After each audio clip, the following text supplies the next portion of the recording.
Elise. It's the piece that everybody loves or that everybody hates. It's kind of polarizing, but if you're tuning into this tutorial, I'm guessing you fall into the first group. So let me preface this with, today we will learn some exercises that will be very hands-on and that will give you a really solid foundation to start learning this piece.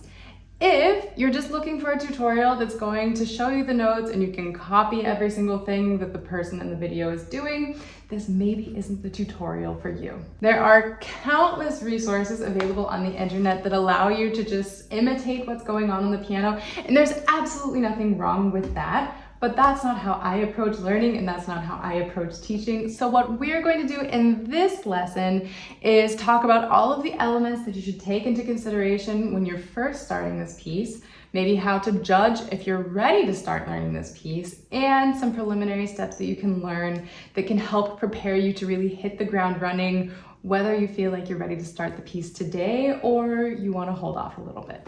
So if I haven't scared you off, welcome. I'm so excited that you're here. I'm so excited that you're interested in learning this piece and learning more about how to approach learning this piece as well. We will do some hands-on exercises. I'm going to walk you through 6 preparatory steps that can really help you be ready and be well prepared to start learning this piece. Today is going to be fairly short and sweet. I'm going to walk you through some things that you should observe before you ever play a note in this piece.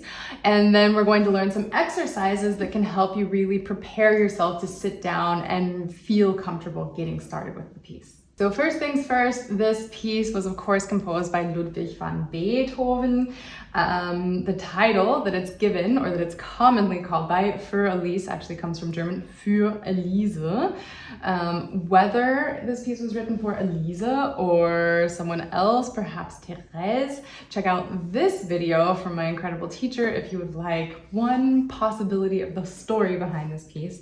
What we do know about this piece is, of course, that it was composed by Beethoven and that it falls into the category of pieces called a bagatelle. This was a really common genre in the classical era that was essentially just a not too long, not too complicated piece for piano. All sorts of composers wrote all sorts of bagatelles in this era. It was sort of a trend at that point in time. We're very quickly going to walk through a few things to keep in mind as you're getting started. If you want a full description of how you can approach this process of taking your pieces apart and figuring out all of the elements that you should look at and keep in mind as you're learning a new piece, refer to this tutorial that I published a few weeks ago. And if you're interested in a video in that style where I walk you through every single point of how to analyze Für Elise and how to get started and how to plan out your practicing sessions, let me know in the comments below and I will get to work making some more resources for you. But today we're going to do sort of the Clips Notes version of that. So first things first, key signature. We have no sharps, we have no flats. That means we are either in A minor or C major. And I'll spare you the heavy lifting today. This piece is mostly in the key of A minor. If you've been around here very long, you know the drill. I'm going to be expecting you to practice your A minor scale.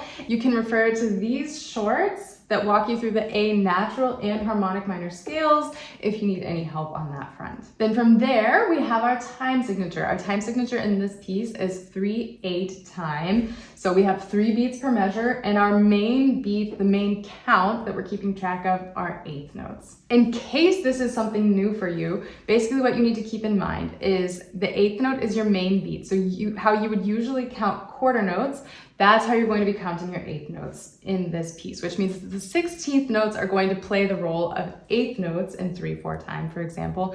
And it means that we're going to see a lot of 30-second notes, not because this piece is outrageously fast and moves really incredibly rapidly, but because we have a different time signature, and rhythm in this case just sort of functions on a different scale. It's exactly the same ratios that we would have when we see quarter notes, 1/8 notes, and 16th notes. So don't let that be a shock factor when you're sitting down to start learning this piece. If you would like a more detailed rhythm tutorial on this piece, let me know in the comments below. And again, this is going to be a series of tutorials that are just going to walk you step by step by step through learning this piece.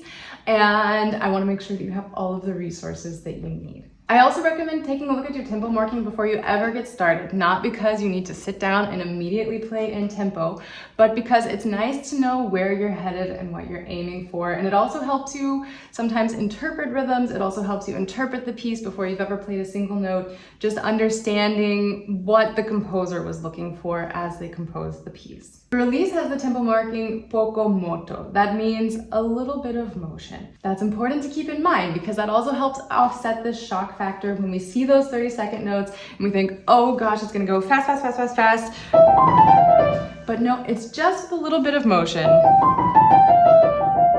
It doesn't have to be anything crazy super fast. Then the next thing I want you to look at is pedal. Depending on the edition that you're learning from, this piece may have pedal markings, it may not. Beethoven himself, I believe, did not actually write them into the manuscript, and that was really common in that time period, that it was just assumed that the pedal is there and it's something that we're going to be using. So even if you don't have pedal markings in your music, that doesn't mean you aren't allowed to play with pedal. And if you do have pedal markings in your music, you need to know that that's coming from the editor or from the publisher, not from Beethoven himself. And so it's not a final decision on pedaling. It's most likely there to help you understand one way of approaching pedal in this piece. Definitely play this piece with pedal. You don't have to add the pedal on day one. There are a lot of pros and cons for when we add in the pedal, if we do it early, if we do it later. That's very much individual taste, but do keep in mind that by the end of the time that you're preparing this piece, you definitely want to be working on it with pedal. Once you've had that brief scan, now I want you to sit down even away from the piano and go through with a fine-tooth comb everything that you see in your music. I want you to be looking at the notes. Do you see any patterns? Are there any notes that you don't recognize? Is there anything that seems a bit scary or intimidating? And we just want to kind of take an inventory of all of those things so we know what we're up against as we're approaching this piece. So just a very quick nutshell summary of what's happening in the piece. The piece is 105 measures long, but we actually have 3 main sections. And you'll probably notice that it's not just going to be 105 measures of brand new information, because there are a lot of things that keep popping up and keep coming back in this piece. This piece is what we call a rondo, which basically means that we have an opening section followed by something different, and then that opening comes back, then we have again something different, and then surprise, surprise, we wrap everything up with the opening material. And it's called rondo because it's rounded. We have this thing that just keeps coming back, keeps coming back, keeps coming back. So that's nice to keep in mind. We have 105 measures in the piece, but each of those 3 sections are 24 measures long each. So they aren't equally difficult. You might also notice that the opening looks relatively simple compared to what we call B and C sections. And that is the case. I would consider that A section by far the simplest part of the piece, but that's also good to know because once you learn that A section, you've got roughly half of the piece mastered already. The other good bit of news is pretty much everyone is capable of learning this A section, even if you're fairly new to the piano, even if you haven't had a lot of experience, you haven't had a lot of lessons, you don't have a lot of background. The A section, this opening section, by learning some things by rote, using some of the exercises that we're going to walk through in just a minute here, all of those things together will help you feel fairly quickly comfortable with this A section. The B section is the part that in my experience students struggle with the most. So that doesn't mean you need to be scared of it. That just means that you need to think about how you're going to approach the piece. Maybe you want to start with that B section and kind of work through it bit by bit in really tiny chunks and just iron out those little pieces as you go through so that you have sort of a head start on that difficult part, and then you can learn the C section and the A section. And by the time those are mastered, everything just feels really comfortable. That's a great way to approach it. Or if you're still fairly new to the piano, then you might want to hold off just a little bit just so that you don't get overwhelmed, so you don't get frustrated with the piece. And you can play that A section, that opening section, all day long until you start to feel more prepared to approach the B and C sections. That's also perfectly fine. The C section, the final new section, if you will, has its challenges, but it's fairly manageable. And of course, I'm going to give you an exercise that's going to give you a jump start on that part as well. Last but not least, before we dive into the exercises, I mentioned before, most of the piece is in A minor. There is, in this B section, a part where the piece sort of shifts towards F major for a little bit. So I would recommend practicing your F major scale as well, at least every now and then as you're getting ready to start practicing the piece. You can find a short that walks you through the fingering for that and everything that you need here. So our exercises, you can use these in a number of ways. You can use them as you're starting the piece, and it will just help reinforce some of the things that you're going to be learning in the piece. Or if you already kind of have your repertoire for right now chosen, and you're sort of just thinking ahead things that you might like to learn, you can absolutely incorporate one or two of these into your warm-ups routine every single day, and that will give you a really solid foundation for when you are ready to start practicing this piece. The first two exercises are for the left hand. And the opening of this A section, it's all arpeggios essentially in the left hand. It's kind of split between the left and the right when you're playing it in the piece. Today, with these exercises, we're taking a look at these separately. So the left hand is going to be playing an A minor arpeggio, followed by essentially an E major arpeggio, and then it goes back to A minor. And so these chords, A minor has A, C, E, E major has E, G sharp, B, and those are going back and forth. Now the left hand isn't playing every single note from these arpeggios. Like I said, it's going to be split between the left and the right hand, but that's somehow good news because it's actually less information for you to memorize. So the left hand, what you're going to do is you're going to play A, E, A with 5, 2, 1. And then it's followed by an E octave, E, E, G sharp, A, E, A. And that's all there is to the first exercise. It's just that pattern. 5, 2, 1, 5, 1, 2. You could also cross over with 3, and then 5, 2, 1. And just get really comfortable with those changes and practice them just like that back to back. A, E, A, and maybe take a short break and then do that again. A, E, A, E, and then the A minor. Wait a beat, do it again.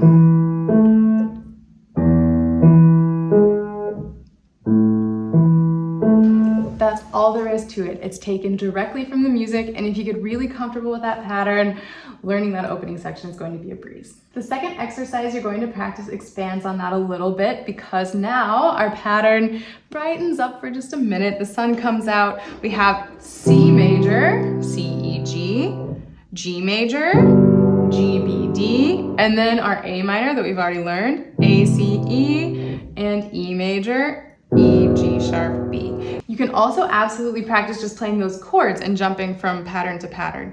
C, G, A, E, and doing that over and over again. That's also just familiarizing you with the chords and the root, because the nice thing is these are easy to recognize because the bottom note is always the root of each chord or arpeggio. The root just means the note that it's built on, the name of that chord or arpeggio.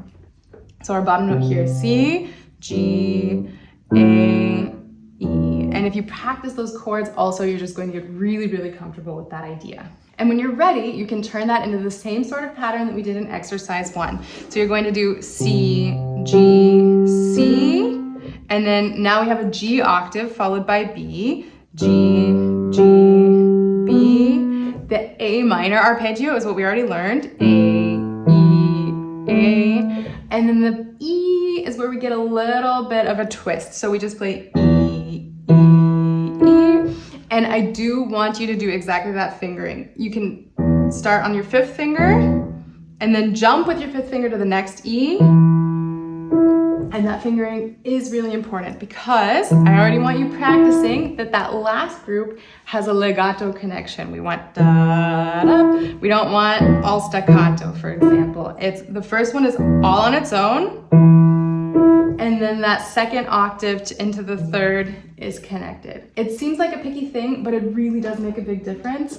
Articulation in classical period music is, doing a wrong articulation is essentially the same as playing a wrong note. Articulation was that important in this time period. And so just do it. If you do it as an exercise, you'll never have any trouble getting it incorporated when you're playing the piece as a whole. Your next two exercises are just for the right hand alone. So the first one is actually just an A minor arpeggio, and we don't see all of this exactly in this form in the piece, but I want you practicing it so that you're really understanding where it's coming from. So we're gonna go back to that A minor arpeggio. Which three notes do we need?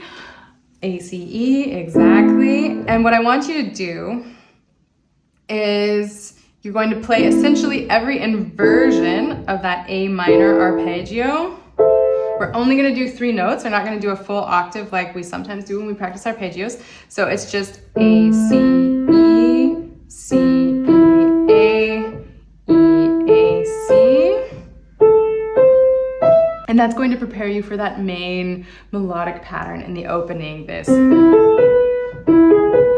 Because it's actually just A minor stepping into E major and then E major stepping back into A minor. That's all it is. So for the A minor arpeggio, because this is preparing you for that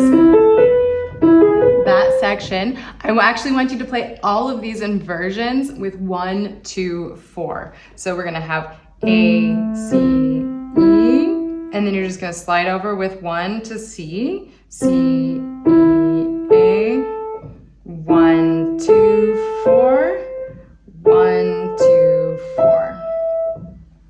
And that's the whole exercise. You can do that a few times every day. And you're going to be really comfortable with that pattern. Then exercise number 4 is essentially exactly the same thing, but with our E major arpeggio. So which three notes do we need for E major? E, G sharp, B. Now we are going to use a different fingering than we did for A minor, because when it pops up in the piece, we're going to be using a different fingering, and the main thing is you're getting really comfortable with the patterns here. So I actually want you to start with 1, 2, 3 on E, G sharp, B. This is not a typical pattern. I don't want you to get used to, I don't want you to think that this is always the fingering you're going to be using for this pattern, because if you only have those three notes, you're of course going to play 1, 3, 5. But since in the piece, we're stepping over to the C, and that's how it fits really nicely underneath the hand, is this 1, 2, 3, 4 in that section. That's why I want you to practice this way. Don't misquote me. So we have 1, 2, 3, and then I do want you to do all of the inversions here too, just because I also want you to start to understand these chords and how they function.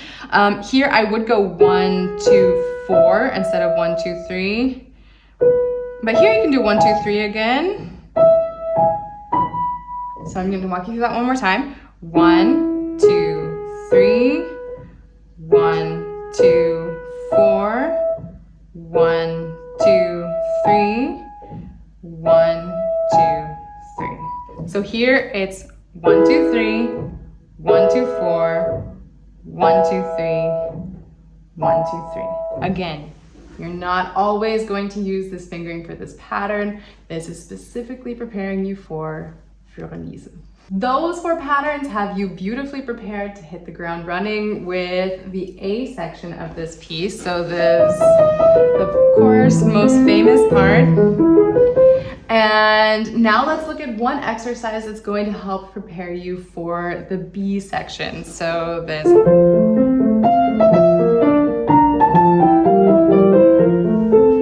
Section. Like I mentioned before, this section pivots into F major, and so basically what we're going to do is start learning a chord progression that's going to set you up to feel comfortable with this accompaniment pattern, because once you start practicing that section, that just has to flow really naturally in the background without really even thinking about it, and this exercise is going to help you find those patterns more simply once you start practicing. So we're starting with an F major chord, F, A, C, and then from there we're going to need a B flat major chord, B flat, D, F, and then our third chord is a C7 chord, so C major with a B flat on top, C, E, G, B flat, and then from there we go back to F major. very standard progression. This is the classical era progression, 1, 4, 5, 7, 1. We see it all the time. So we do have a little twist here. We're starting on our root position F major chord, and then instead of hopping over to B flat, we're going to just play what we call the second inversion of this chord. So F, B flat, D, because that's how it pops up in the piece, in the accompaniment. And then the next one is going to seem very strange because I called it a C7 chord and it doesn't have a C. We're going to play F, G, B flat, E. The right hand has the C at that point in the piece. And then from there, we go right back to F major.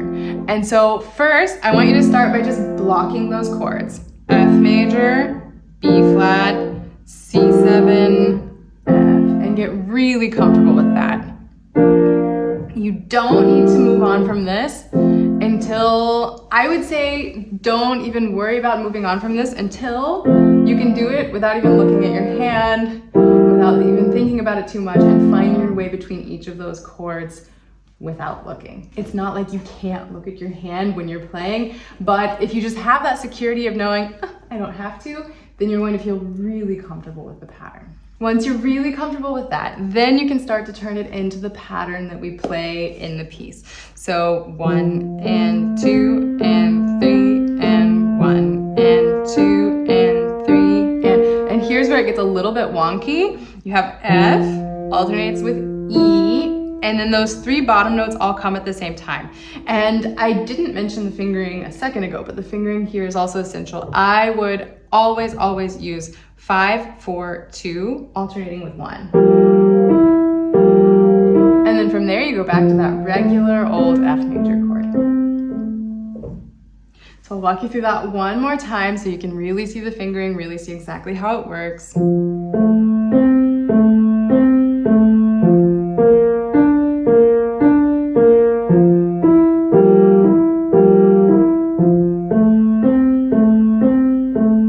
That doesn't get you all the way through that B section, but it does get you through some of the biggest complications in that section, and it's just going to make your life so much easier.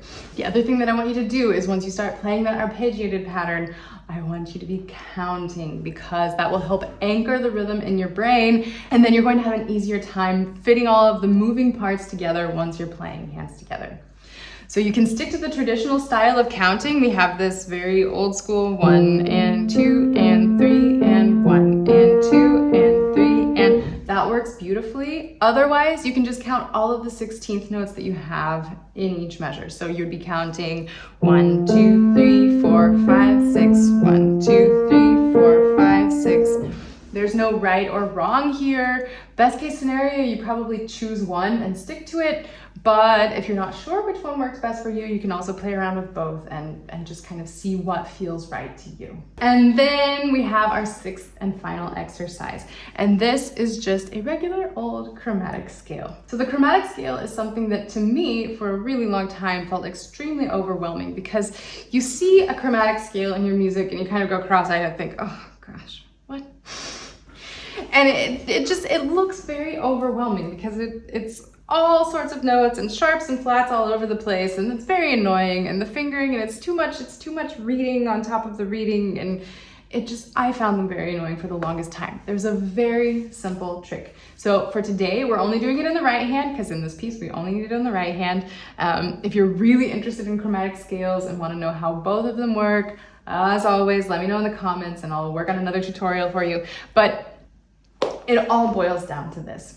A chromatic scale, we play with 1, 3, 1, 3, 1, 3, 1, 3, except for when we have groups of 2 white keys. And then that's when our second finger comes into the mix. And in this piece, we only have a descending chromatic scale. They are a little bit different. We're only doing the descending today. So I would say, let's start with this B flat, or you can start with any B flat, but then let's walk through it slowly for maybe 2 octaves. So let's go down to here, going nice and slow. So we have black, white, black, white, black. So that's all 3, 1, 3. 3, 1, 3, 1, 3. Here we have a group of 2 white keys. So that's when we need 2, 1. We're back to black, white, black, white. 3, 1, 3. 2 white keys. 2, 1, 3, 1, 3, 1, 3, 2, 1, 3, 1, 3, 2, 1, 3. That's all there is to it. It doesn't get more complicated than that. How do you practice this? You could start with a sort of start-stop motion. So you could go quickly when you're going through the black keys, and then really consciously think about that set of 2 white keys. White.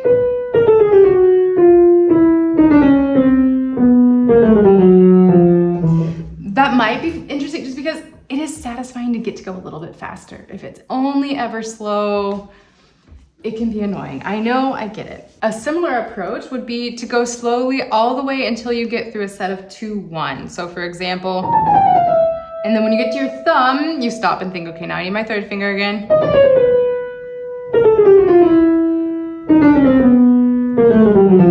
Oops, my thumb popped in where it shouldn't have. That's also a way of getting a little bit more speed brought into the process. And then we can also always do it with metronome. You can just set it to a certain tempo and really keep it nice and steady the whole time.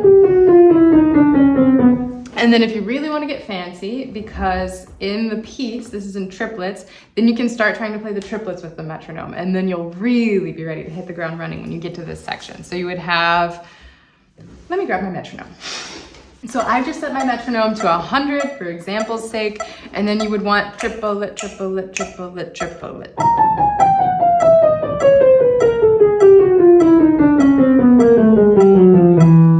Don't start at 100, maybe start somewhere around 60, maybe start at 30 if you need to. It's always better to go a little bit slower than you think you need, have that first jolt of success and think, yeah, I've got it, I'm doing it, I'm making progress. It doesn't matter if it feels exaggeratedly simple when you slow it down. What's important is having that feeling of success, that feeling of accomplishment, and then from there, just inch by inch speeding things up. So if you start at 30, then speed it up to 33, and then 36, and then 39. And then maybe you want to jump up to 44, 48, 52, and then from there 55, 60, 65, and so on. The numbers, the quantities don't matter. What matters is that you find a system that you can really use in a systematic way. You find something that works for you and you stick to it, and you get those small wins over time. So that's it. You have 6 exercises that will really help you make concrete progress on this piece before you ever start playing it. You can use these in any way that you want. You can practice all 6 every single day. You can practice 2 every day, and then you get through the list roughly twice a week. You could do just 1 per day. And then you basically, if you practice 6 times in the week, you practice all 6 exercises once every single week, and you're still making concrete progress towards learning this piece and understanding the material as soon as you sit down to start working on it. If you enjoyed this tutorial, don't forget to subscribe and ring the bell so that you receive updates anytime a new video is published. I've linked to the practice planner in the description below so that you can download that and start sketching out exactly how you want to learn this piece. Again, refer to that tutorial if you're interested. Let me know if you want a similar tutorial just about Für Elise, walking you step by step through how you can plan out and sketch out your practicing here. And in a few weeks, I'll walk you through the A section of this piece, and we'll go through all of the details that you need to hit the ground running with that section. Until then, happy practicing.